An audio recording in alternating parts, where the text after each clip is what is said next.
EPP4 Quarter 3 Week 2. Panahon ng pagdadalaga at pagbibinata.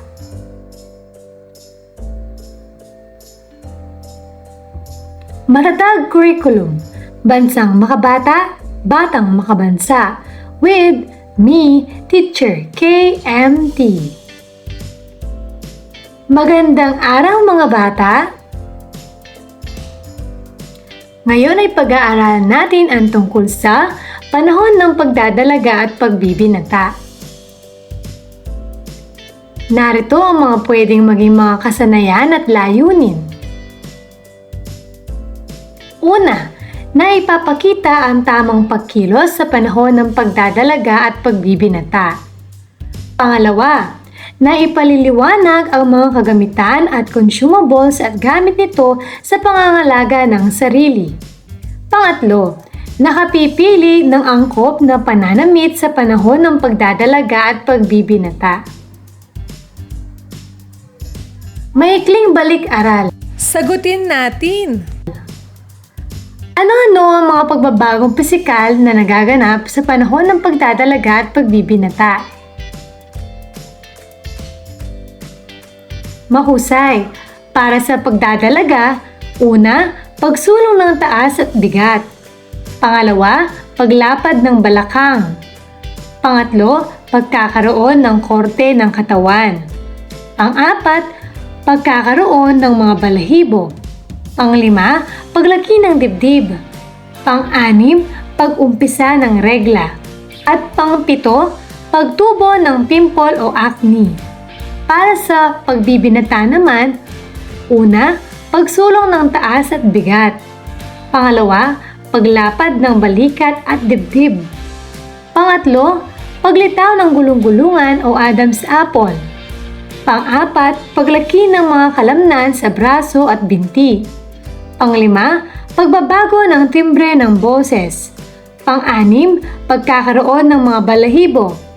Pang-pito, pagtubo ng bigote o balbas. At pang-walo, pagtubo ng pimple o acne.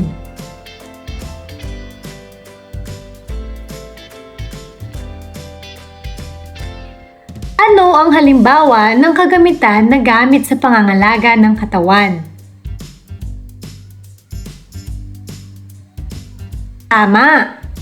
Isang halimbawa ng gamit sa pangangalaga ng katawan ay sabong pampaligo. Bakit ito ginagamit bilang kagamitan sa pangangalaga ng katawan?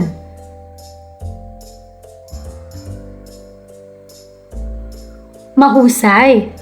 Ginagamit ang sepilyo upang mapanatili ang kalinisan ng ngipin at bibig na tumutulong sa pag-iwas sa sakit at masamang hininga.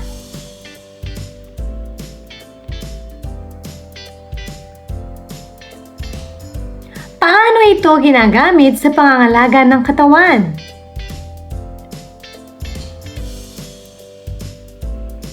Magaling! Ginagamit ang sepilyo sa pangangalaga ng katawan sa pamamagitan ng regular na pagsisipilyo ng ngipin at dila upang mapanatili ang kalinisan ng bibig. Maaari ka bang magbigay pa ng ilang pang mga kagamitan sa pangangalaga ng katawan?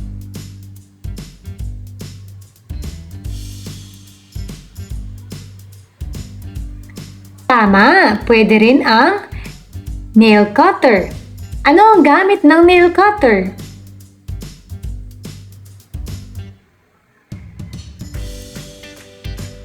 Mahusay! Ang nail cutter ay ginagamit upang gupitin, hubugin at bawasan ang haba ng mga kuko sa kamay at paa. Ano ang pamamaraan sa paggamit nito?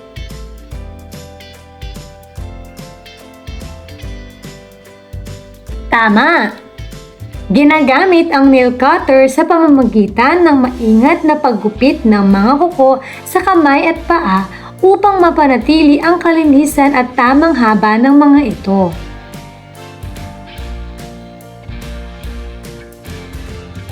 Paglinang sa kahalagahan sa pagkatuto sa aralin. Maaari mo bang sagutin? Una, Paano na ipapakita ang tamang pagkilo sa panahon ng pagdadalaga at pagbibinata?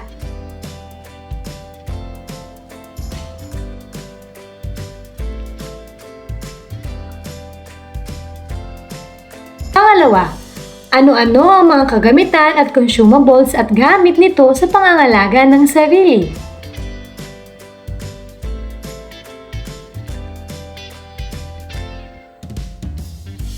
Pangatlo, paano nakapipili ng angkop na pananamit sa panahon ng pagdadalaga at pagbibinata?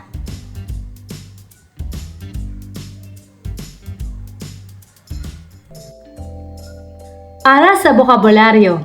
Una, narinig mo na ba ang salitang manggas? Ano kaya ang ibig sabihin nito? Tama! Ang manggas ay bahagi ng kasuotan na nakakabit sa balikat, sumusuklob at tumatakip sa buong braso o bahagi nito. Pangalawa, narinig mo na ba ang salitang consumable? Ano kaya ang ibig sabihin nito? Mahusay! Ang consumable ay gamit na nauubos. Unang paksa na isasagawa ang mga paraan sa pag-aayos at pangangalaga ng sarili. Isa sa mga mahahalagang gawain mo bilang mag-aaral na lumalaki ay ang pagsasagawa ng mga tungkulin sa sarili. Kapag ang mga gawain ito ay naisasagawa ng wasto, nagiging bahagi na ito ng pang-araw-araw na buhay. Ang pagkakaroon ng maayos at mabigas na paggayak ay makatutulong ng malaki hindi lamang sa kanyuang panlabas kundi pati na rin sa personalidad, postura at pag-uugali ng isang tao. Mahalaga sa bawat tao ang kalinisan at kaayusan. Tungkulin ng bawat tao ang panatilihin ang kalinisan at kaayusan ng sarili. Hindi ito ginagawa kung kailan lamang naisin at lalong hindi ito pansamantala. Maaari mo bang sagutin? Ano-ano ang mga paraan o hakbang sa pag-aayos at pangangalaga ng sarili?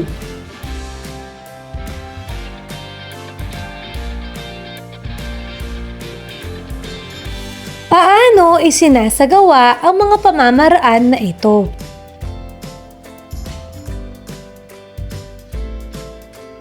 Bakit isinasagawa ang mga ito?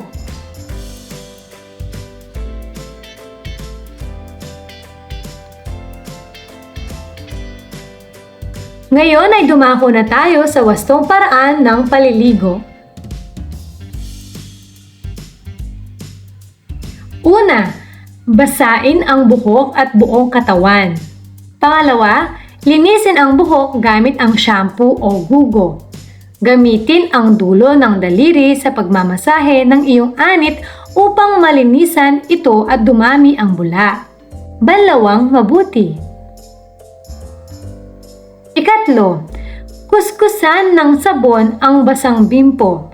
Kuskusin ang mukha at lahat ng parte ng katawan. Bigyang pansin ang liig, likod ng tenga, siko, binti, alak-alakan, at ang mga daliri sa paa. Ikaapat, banlawan ng ilang beses hanggang matanggal ang mga bula sa buhok, mukha at buong katawan. Siguruhing malilinis at walang natirang sabon sa katawan. Maaari ring gumamit ng maligamgam na tubig at sundan ng malamig na tubig upang sumara ang mga skin pores at maiwasan ang pagpasok ng alikabok o dumi sa balat.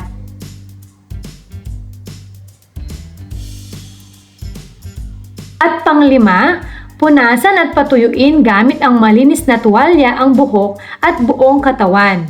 Magsuot ng malinis na tuwalya ang buhok at buong katawan. Magsuot ng malinis na damit. Maaari ring pulbusan ang piling bahagi ng katawan upang mapanatiling mabango at maginhawa ang pakiramdam.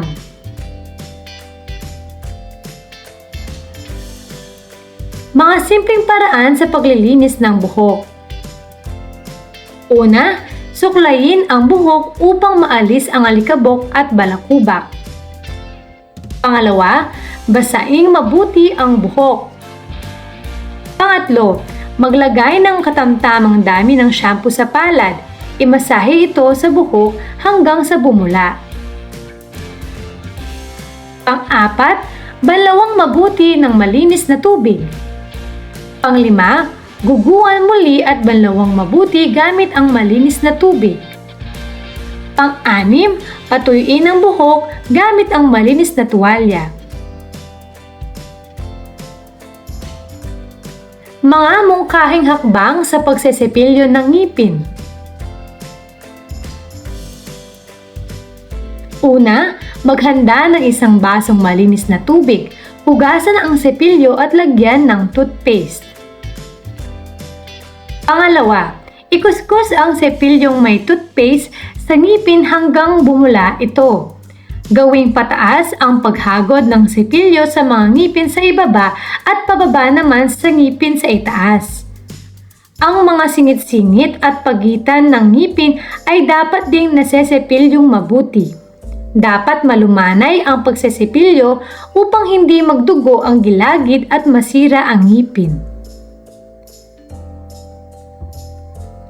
Pangatlo, pagkatapos magmugmog ng malinis na tubig, ulitin ang pagkuskus sa ngipin. Magmugmog muli hanggang maalis ang bula.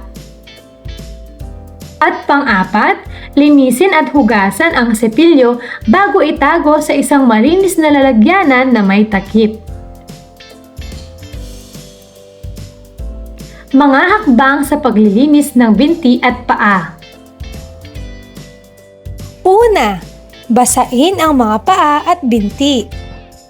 Pangalawa, pahiran ng sabon ang malinis na bimpo at ikuskus sa mga binti at paa. Bigyang pansin ang likod ng tuhod o alak-alakan, bukong-bukong, talampakan at pagitan ng mga daliri ng paa. Ikatlo, banlawan ang mga binti at paa ng malinis na tubig.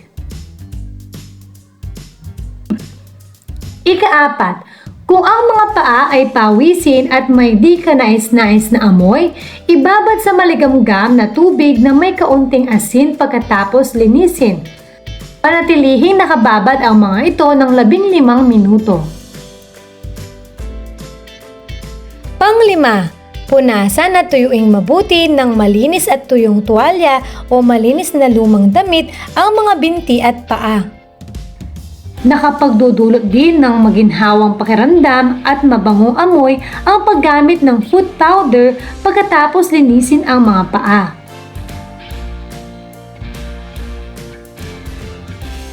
Ngunit tandaan, may mga panahon na mas kailangan maghugas ng kamay upang maprotektahan ang kalusugan. Dapat maghugas ng kamay kapag titik A, pagkatapos gumamit ng palikuran. Titik B, bago at pagkatapos makasama ang mga may sakit. Titik C, bago maghanda ng pagkain, maghain o kumain. Titik D, matapos bumahing, umubo o suminga. Titik E, matapos humawak ng hayop o dumi nito. Titik F, matapos humawak ng basura o anumang maruming bagay. Pangangalaga sa mga kuko. Ang mga kuko ay dapat panatilihing maigsi at malinis. Ang mahahaba at maruruming kuko ay nakapagdudulot ng sakit. Gumamit ng nail cutter sa pagputol pagkatapos maligo. Gupitin ang mga kuko sa paa ng pagdiretso upang hindi tumubo ng pailalim at maging sanhi ng ingrown toenail. Huwag itulad sa paggupit ng mga kuko sa kamay na sinusundan ang hugis ng daliri. Tanggalin ang mga duming nakaipon sa ilalim ng kuko. Gumamit din ng nail file o pangkikil ng kuko upang maging maayos ang hugis at kuminis ang gilid ng kukong ginupitan. Gamitin din ng nail brush para sa pagtanggal ng mga duming sumisingit sa loob ng kuko. Pagkakaroon ng sapat na pahinga at tulog. Magpahinga kung hapo na ang katawan. Umupo ng tahimik sa isang lugar at mag-relax. Maaari ring pumikit o matulog ng bahagya. Ang lumalaking batang tulad mo ay nangangailangan ng humigit kumulang 8 hanggang 10 oras na tulog gabi-gabi. Mainam matulog sa takda at parehong dami ng oras upang maging alerto at masigla sa araw. Pagtanggal ng dumi sa katawan. May takdang oras ang pagdumi para sa bawat individual. Maaaring sa umaga o sa gabi, naiiba ito sa bawat tao. Magiging regular ang pagdumi kung uugaliin ang mga sumusunod. Una, uminom ng humigit kumulang 8 basong tubig o fruit juice araw-araw. Pangalawa, kumain ng gulay at prutas araw-araw. Pangatlo, gawing regular ang pag-ehersisyo, igalaw ng mabuti ang iba't ibang bahagi ng katawan. Ang pagpapawis ay isang paraan upang matanggal ang dumi sa katawan.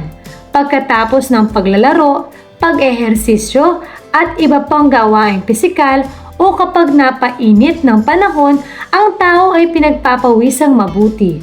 Dahil dito, kailangang maligo o maghilamos upang luminis ang katawan. Ang ihi ay isang likidong dumi galing sa katawan. Huwag pigilin ang pag-ihi. Umihi sa inodoro o urinal. Tumulong sa kampanya laban sa pag-ihi sa kung saan lang gaya ng bakod, pader o sa punong kahoy.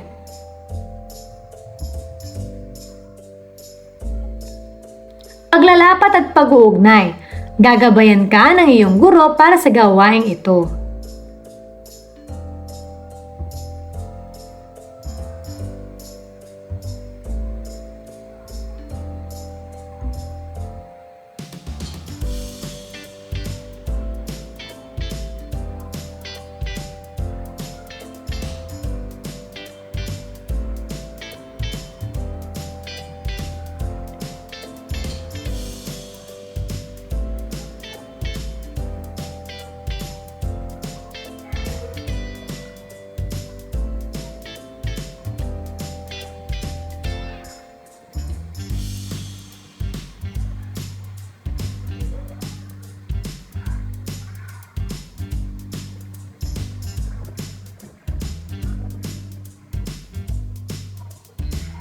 Pangalawang paksa na ipapakita ang tamang pagkilos sa panahon ng pagdadalaga at pagbibinata. Pagproseso ng pag-unawa. Gagabayan ka ng iyong guro para sa gawaing ito.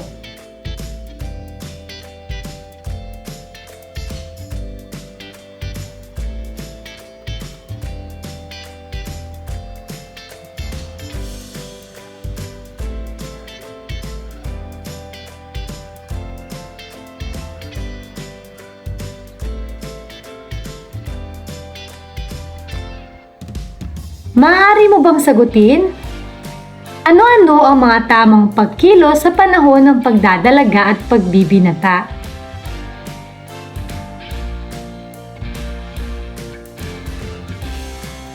Paano ipinapakita ang tamang pagkilos sa panahon ng pagdadalaga at pagbibinata?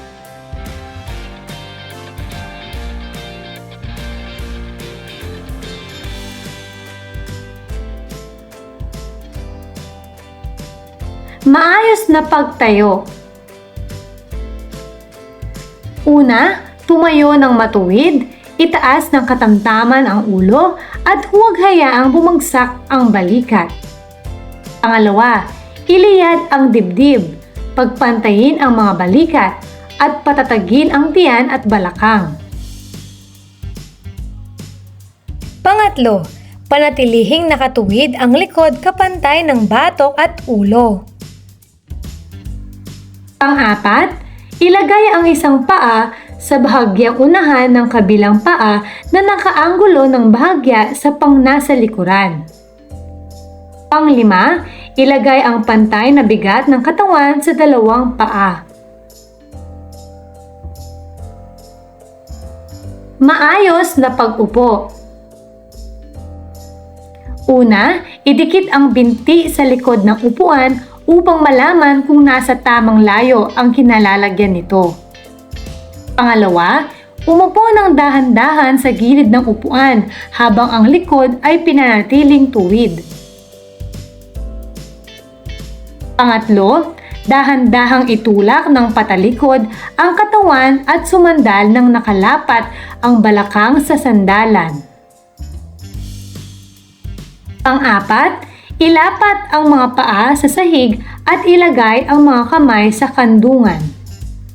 Pang-lima, panatilihing tuwid ang katawan kahit ang silyang inuupuan ay walang sandalan.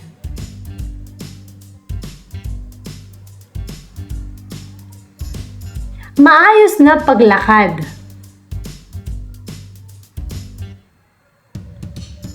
Una, ibaluktot ng bahagya ang mga tuhod habang pinananatiling tuwid ang katawan. Pangalawa, hayaang gumalaw ang balakang habang naglalakad, subalit iwasan ang labis na paggalaw. Pangatlo, ihakbang ang mga paa ng katamtamang layo at panatilihing magkaagapay ang mga ito habang naglalakad. Pang-apat, ilapat ng dahan-dahan ang sakong sa sahig habang iniiwasang lumikha ng ingay habang naglalakad. Pang-lima, hayaan ang malayang paggalaw ng mga kamay at braso ng salitan sa tagiliran habang naglalakad.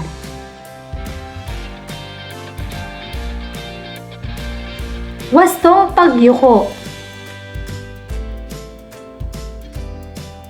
Una, gumalaw na ang likod ay tuwid. Pangalawa, kung may pupulutin sa sahig, yumuko mula sa tuhod. Pangatlo, iwasang yumuko mula sa baywang. Maaari itong magdulot ng sakit sa likod.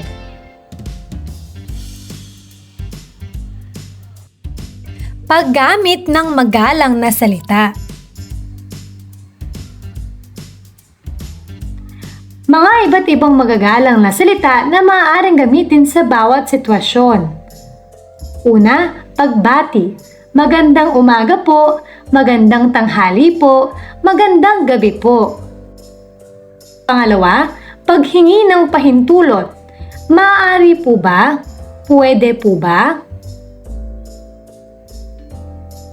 Pangatlo, kapag nakikipag-usap sa nakakatanda, gumamit ng po, opo, hindi po. Pang-apat, pantawag sa nakakatanda, kuya o ate, manong o manang, lolo o lola, tito o tita. Pang-lima, iba pang magagalang na salita. Maraming salamat po, walang anuman po, tao po, mawalang galang po.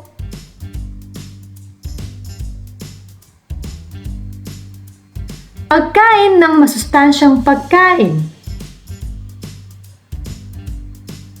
Dapat kumain ng 3 beses sa isang araw upang matugunan ang mga pangangailangan ng katawan. Kumain ng mga madadahon at mabeberdeng mga gulay at prutas.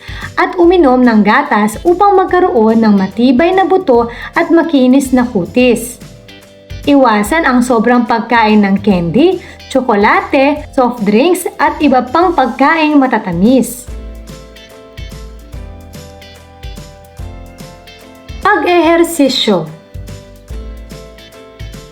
Kailangan ang regular na ehersisyo para sa magandang pangangatawan. Makatutulong ito upang Titik A, makatulog ng maayos. Titik B, maging masigla. Titik C, manatiling malakas ang buto at kalamnan. Titik D, mapanatili o maabot ang tamang timbang. paglalapat at pag-uugnay. Gagabayan ka ng iyong guro para sa gawaing ito.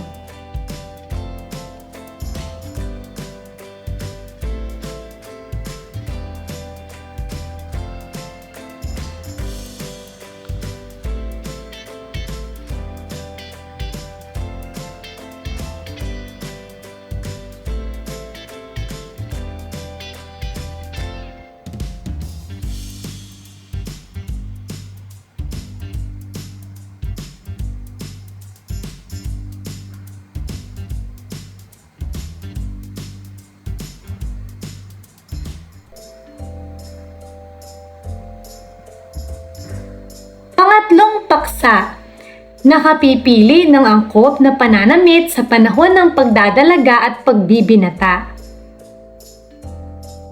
Sagutin natin. Una, ano ang tawag sa damit pamasok o pang-paaralan?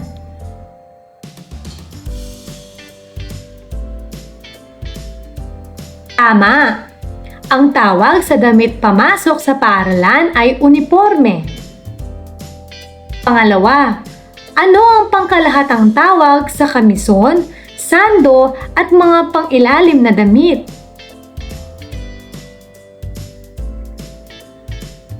Mahusay! Ang pangkalahatang tawag sa kamison, sando at mga pangilalim na damit ay panloob. Pangatlo, ano ang halimbawa ng damit na nagbibigay proteksyon sa katawan tuwing taglamig?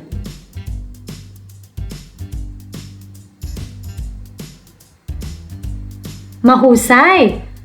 Ang halimbawa ng damit na nagbibigay proteksyon sa katawan tuwing taglamig ay jacket o coat. Pang-apat, ano ang tawag sa damit pambahay na maluwang at maginhawa sa katawan?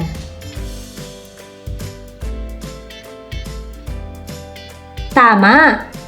Ang tawag sa damit pambahay na maluwang at maginhawa sa katawan ay duster.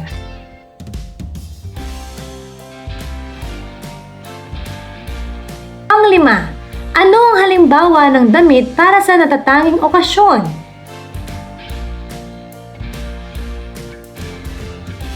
Mahusay! Ang halimbawa ng damit para sa natatanging okasyon ay gown o barong Tagalog.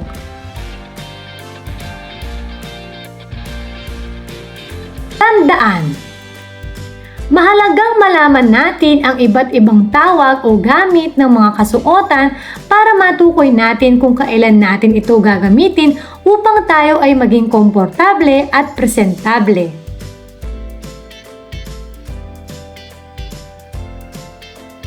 Pinatnubayang pagsasanay. Gagabayan ka ng iyong guro para sa gawaing ito.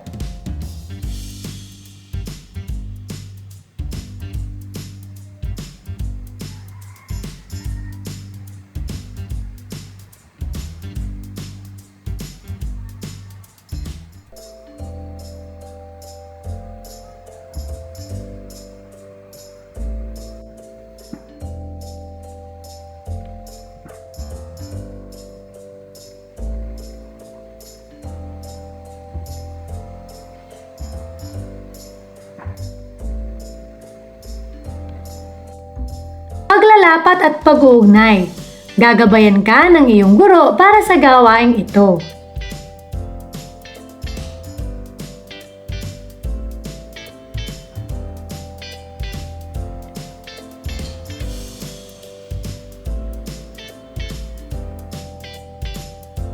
Sagutin natin. Una, Ano-ano ang mga kagamitan at consumables at gamit nito sa pangangalaga ng sarili?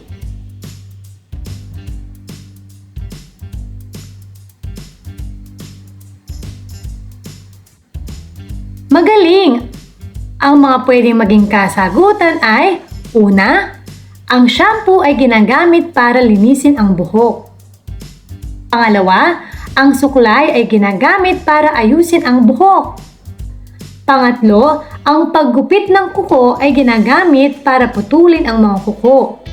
Pang-apat, ang sipilyo at toothpaste ay ginagamit para linisin ang ngipin. Panglima, ang sabong pampaligo ay ginagamit para linisin ang katawan.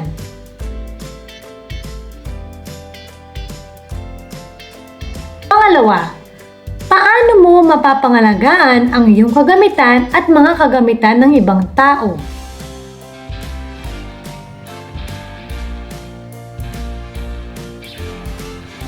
Tama! Linisin, gamitin ng maingat, at itago ng maayos ang mga kagamitan upang mapanatili ang kanilang kondisyon. Pangatlo, paano mo isasagawa ang mga paraan sa pag-aayos at pangangalaga ng iyong sarili?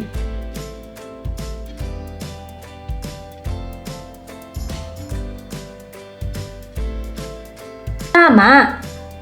Isasagawa ko ang mga paraan sa pag-aayos at pangangalaga ng sarili sa pamamagitan ng regular na paglilinis, pagkain ng masustansya, sapat na tulog at pag-ehersisyo. Pang-apat, paano mo ipakikita ang tamang pagkilos sa panahon ng pagdadalaga at pagbibinata?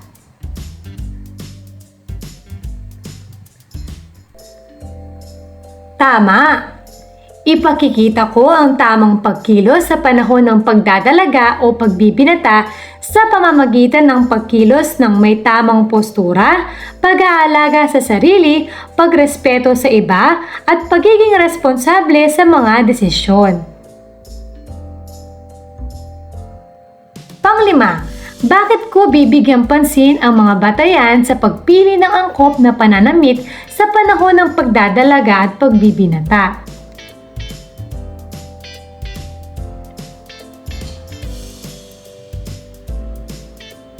Mahusay! Dapat kong bigyang pansin ang mga batayan sa pagpili ng angkop na pananamit sa panahon ng pagdadalaga at pagbibinata upang matiyak ang aking kaginhawaan, kumpiyansa at tamang pag-aangkop sa iba't ibang sitwasyon. Mahusay mga bata!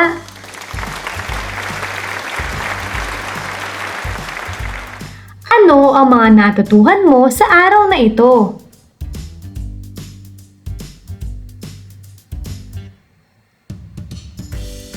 Ngayong araw na ito, natutuhan ko ang tungkol sa una, paraan sa pag-aayos at pangangalaga ng sarili. Isa sa mga tinukoy natin dito ang mga simpleng paraan sa paglilinis ng buhok. Una, suklayin ang buhok upang maalis ang alikabok at balakubak. Pangalawa, basaing mabuti ang buhok. Pangatlo, maglagay ng katamtamang dami ng shampoo sa palad. Imasahe ito sa buhok hanggang sa bumula. Pang-apat, banlawang mabuti ng malinis na tubig. Panglima, guguan muli at banlawang mabuti gamit ang malinis na tubig. Pang-anim, patuyuin ang buhok gamit ang malinis na tuwalya. Natutuhan din natin ang tamang pagkilos sa panahon ng pagdadalaga at pagbibinata. Isa sa ating natutuhan ay ang wastong pagyuko. Una, gumalaw na ang likod ay tuwid. Pangalawa, kung may pupulutin sa sahig, yumuko mula sa tuhod. Pangatlo, iwasang yumuko mula sa baywang. Maaari itong magdulot ng sakit sa likod. Napag-aralan din natin ang angkop na pananamit sa panahon ng pagdadalaga at pagbibinata. Natukoy din natin dito na ang tawag sa damit pamasok sa paaralan ay uniforme. Ang pangkalahatang tawag sa kamison, sando at mga pangilalim na damit ay panloob. At ang halimbawa ng damit na nagbibigay proteksyon sa katawan tuwing taglamig ay jacket o coat. Mahalagang malaman natin ang iba't ibang tawag o gamit ng mga kasuotan para matukoy natin kung kailan natin ito gagamitin upang tayo ay maging komportable at presentable. Maraming salamat sa pakikinig mga bata! Sana ay may natutuhan kayo. Huwag ninyong kalimutang pindutin ang like, share at subscribe.